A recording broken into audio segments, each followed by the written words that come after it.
안녕하세요.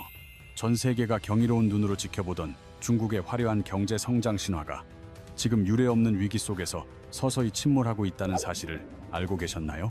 우리에게 익숙한 중국은 14억의 거대 인구와 화려한 마천루, 그리고 쉴 새 없이 돌아가는 세계의 공장이자 멈추지 않는 성장의 상징과도 같은 존재였습니다. 하지만 현재 중국 경제의 심장부인 상하이에서는 과거의 화려함은 온데간데 없고 상권의 99%가 증발해버린 기이한 유령 도시의 풍경이 곳곳에서 목격되고 있는 상황입니다. 월세가 우리 돈으로 무려 400만 원에 달하던 핵심 지역의 매장들이 이제는 단돈 10만 원도 안 되는 가격에 나왔음에도 임차인을 구하지 못하고 있습니다. 이러한 현상은 단순히 일시적인 경기 조정이 아니라 거대한 댐에 치명적인 금이 가기 시작했고, 그 틈으로 쏟아진 물이 이미 온 마을을 덮치고 있다는 신호입니다. 오늘 이 시간에는 중국이라는 거대한 시스템이 겪고 있는 다발성 장기 부전을 의미하는 7가지의 치명적인 경제 붕괴 징후들을 하나씩 낱낱이 파헤쳐 보도록 하겠습니다. 가장 먼저 짚어볼 첫 번째 신호는 중국 경제의 강력한 뿌리이자 국민들에게는 절대적인 신앙과도 같았던 부동산 시장의 처참하고도 돌이킬 수 없는 붕괴 현상입니다. 통계에 따르면 중국 가계자산의 최소 70%에서 많게는 85%까지가 부동산에 집중되어 있어 집값이 하락하면 국민들의 모든 재산이 함께 흔들리는 구조를 가졌습니다. 중국인들이 평생 피땀 흘려번 돈의 대부분이 콘크리트 벽 속에 저장되어 있었기에 부동산은 단순한 거주지를 넘어 부의 절대적인 척도이자 화폐의 역할을 해왔습니다.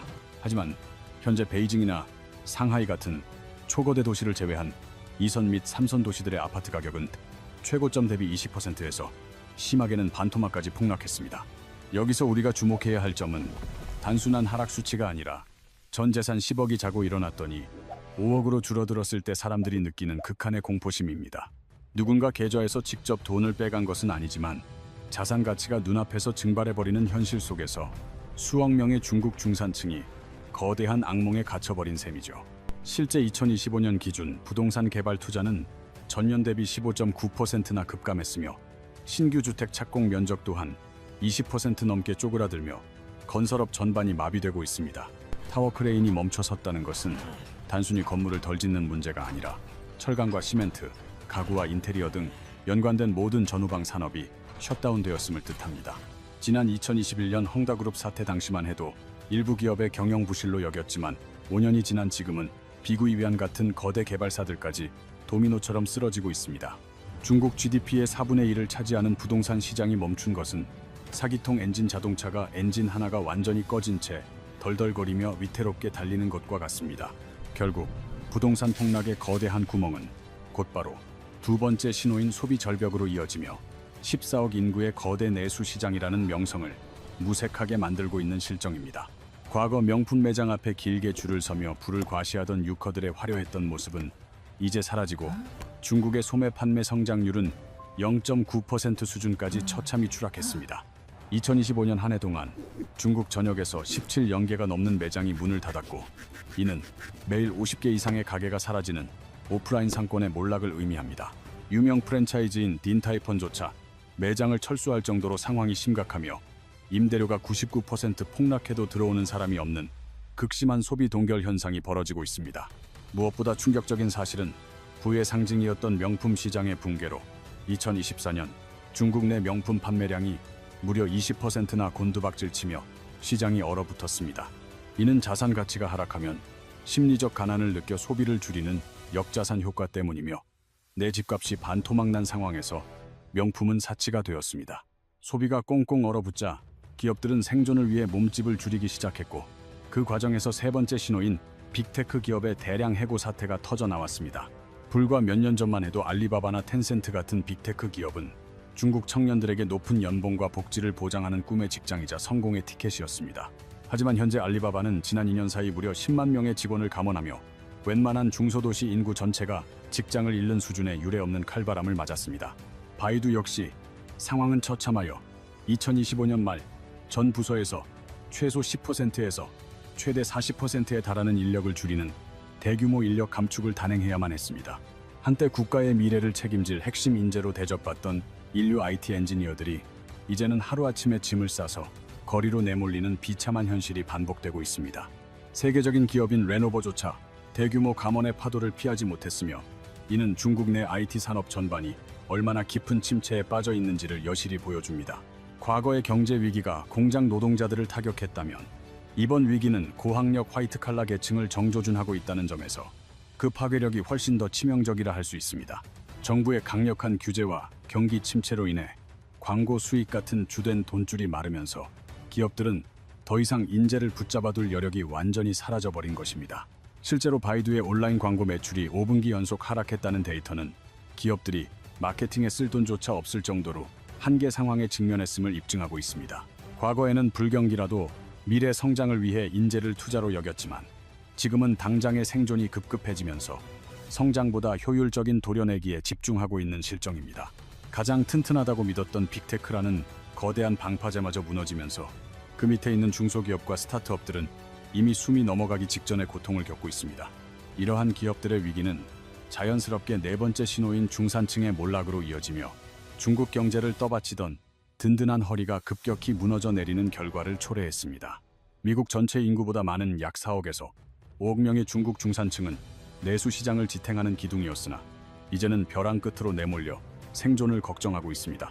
전 재산이나 다름없는 집값은 폭락하고 유일한 소득원이었던 직장마저 잃게 된 이들은 사회 안정의 핵심에서 사회 불안의 뇌관으로 변해가고 있는 중입니다. 안정적이라 믿었던 제조업체들은 살아남기 위해 월급의 30%를 삭감하는 것이 예사가 되었고, 현장에서는 무급 휴직을 강요받는 사례가 빈번하게 발생합니다. 심지어 철밥통이라 불리던 교사와 공무원들조차 월급이 밀리는 초유의 사태가 벌어지며, 중산층이 누리던 최소한의 경제적 안전망이 완전히 붕괴되었습니다.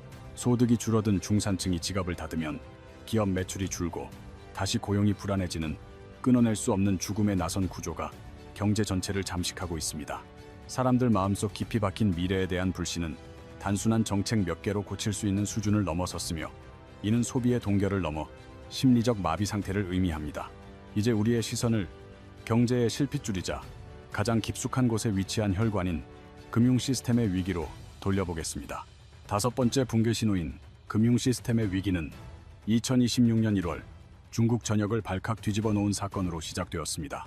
대규모 금거래 플랫폼인 JWR이 파산하면서 고객들이 맡긴 1조 8천억 원이라는 거액이 한순간에 허공으로 증발해버린 것입니다. 피해자들은 투기꾼들이 아니라 불안한 미래를 대비해 가장 안전하다고 믿었던 금의 노후 자금을 맡겼던 평범한 사람들이었습니다. 이 사건은 단순한 사기가 아니라 중국 금융 곳곳에 퍼져 있는 그림자, 금융 부실이 본격적으로 터지기 시작했다는 신호탄입니다. 제도권의 규제를 피해 돈을 굴리던 비공식 금융들이 부동산 시장의 몰락과 맞물려 연쇄적으로 와르르 무너져 내리고 있는 상황입니다. 더 심각한 것은 지방정부의 땅 팔기에 의존해 돈을 빌려주었던 지방은행들이 직격탄을 맞고 있다는 사실입니다. 부동산 시장이 죽으면서 땅이 팔리지 않자 돈줄이 마른 지방정부는 빚을 갚지 못하고 지방은행들은 파산 위기에 몰렸습니다. 실제로 허난성 같은 곳에서는 내 돈을 찾지 못하는 뱅크런의 공포가 확산되며 예금 인출 중단 사태가 현실로 나타나고 있습니다. 여기에 2024년 말 기준 89조 7천억 위안에 달하는 가계부채라는 거대한 뇌관이 지금 이 순간에도 타오르고 있습니다. 빚 갚기 힘든 고위험 채무자가 성인의 7%를 넘어서면서 중국 경제의 금융 거미줄은 곳곳에서 뚝뚝 끊어지는 소리를 내고 있습니다. 하지만 이 모든 지표보다 더 뼈아픈 것은 바로 여섯 번째 신호인 청년 실업의 아비규환과 미래 세대의 절망입니다.